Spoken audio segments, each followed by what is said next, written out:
تو یہی ہم ہمارے زندگیوں میں بھی دیکھتے ہیں کہ ہماری زندگیاں بھی کچھ اسی طرح سے گزرتی ہے کہ زیادہ وقت ہم سختی اور غموں میں گزارتے ہیں اور بہت کم وقت ہوتا ہے جہاں پہ ہمیں سکون نصیب ہوتا ہے. تو یہ ہمارے مٹی میں ہی پایا گیا ہے.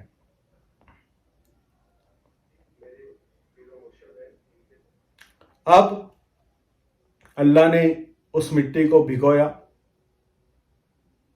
40ویں دن اس کو سکھایا. اب وہ مٹی جو ہے وہ کیچڑ نما ہو گئی تھی، چپکتی ہوئی مٹی ہو گئی تھی. پھر اللہ نے اس مٹی سے آدم علیہ السلام کا مجسمہ تخلیق دینا شروع کیا. جب اللہ آدم علیہ السلام کا مجسمہ تخلیق دے رہا تھا اور جس جگہ پر تخلیق دے رہا تھا اس جگہ کا نام ہے بطن نعمان.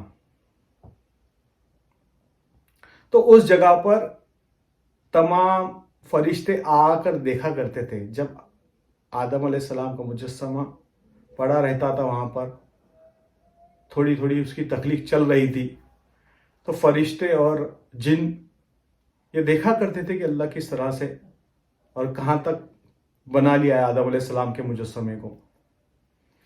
جب حضرت آدم علیہ السلام کا مجسمہ، آپ کا پتلا مکمل ہو چکا، اس وقت عزازیل وہاں پر آیا.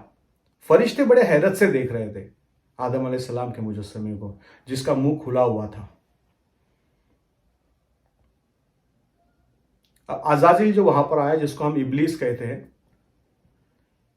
تو ابلیس نے آ کر اس مجسمے کا معائنہ کیا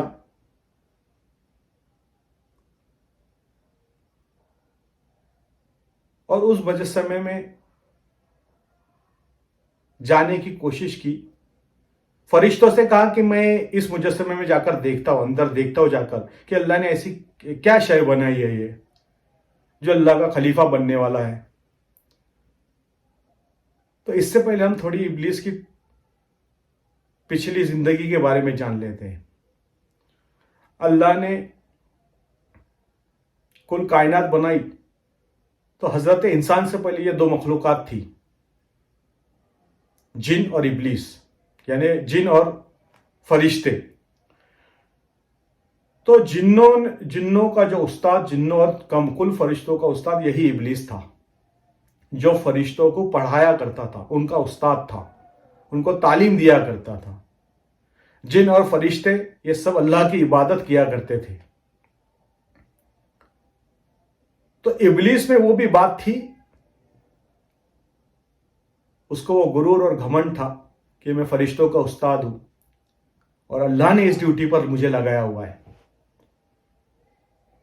اور اب جب دیکھا کہ ایک نئی مخلوق اللہ تخلیق دے رہا ہے اور اللہ نے فرمایا کہ میں اسے اپنا نائب، اپنا خلیفہ مقرر کرنے والا ہوں، تو تب وہ اس مجسمے کے پاس پہنچا اور باہر سے پہلے اس کا معائنہ کیا اور پھر فرشتوں سے کہا کہ اس کا منہ کھلا ہوا ہے، ایک سوراخ ہے، تو اس سوراخ کے ذریعے میں اس کے اندر داخل ہوتا ہوں اور دیکھتا ہوں اندر کیا ہے.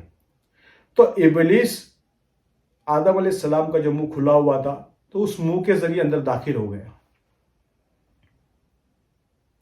اور اندر پورے جسم میں اس نے صلاحیت کی، گھوما، اندر سے پورا معائنہ کیا. اور جب باہر آیا تو باہر آ کر فرشتوں کو تسکین دینے لگا کہ ڈرنے والی کوئی بات نہیں ہے،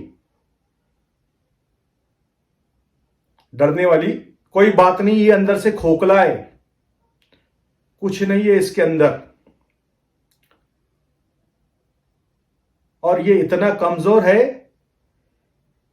کہ یہ اگر بھوکا رہے تو بھی پست رہے گا اور خوب کھا لے تب بھی پست رہیں گے. اس کو اگر غذا بھی دے دی اللہ نے تب بھی یہ پست رہے گا، اور یہ بھوکا رہے تب بھی یہ پست رہے گا. تو اس سے ڈرنے والی بات کوئی نہیں ہے. یہ ابلیس فرشتوں کو سمجھانے لگا.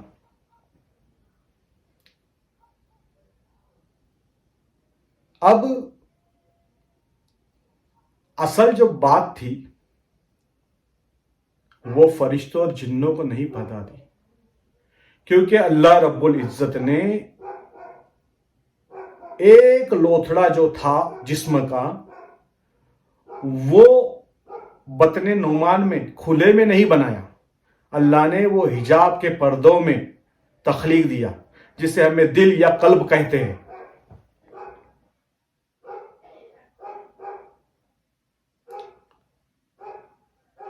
اور پھر آخر میں اللہ نے اس قلب کو، اس جسم کے جو مقام ہے قلب کا، اس مقام پر اللہ نے اس کو رکھ دیا۔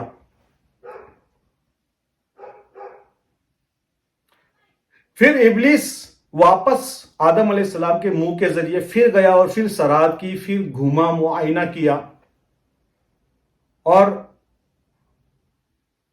ایک حصے کا اضافہ پایا، لیکن وہ اس لوتھڑے میں، اس قلب میں داخل نہ ہو پایا۔ تو پھر فرشتوں سے باہر آ کر کہنے لگا کہ ڈرنے گھبرانے کی کوئی بات نہیں ہے، یہ اسی طرح خالی ہے، کھوکھلا ہے۔ ہاں، لیکن ایک جو لوتھڑا ہے اس میں جا نہیں پایا، اس میں کیا ہے مجھے نہیں پتا، اگر کچھ ہوگا، کچھ بات ہوگی تو اسی جگہ پر ہوگی۔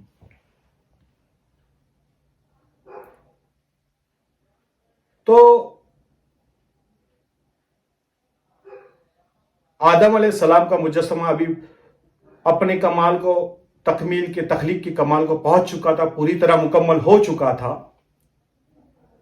تب اللہ نے کل فرشتوں اور جنوں کو جمع کیا اور فرمایا کہ میں جیسے ہی اپنی روح اس میں داخل کروں، اس میں پھونکوں، تو تم سجدے میں گر جانا۔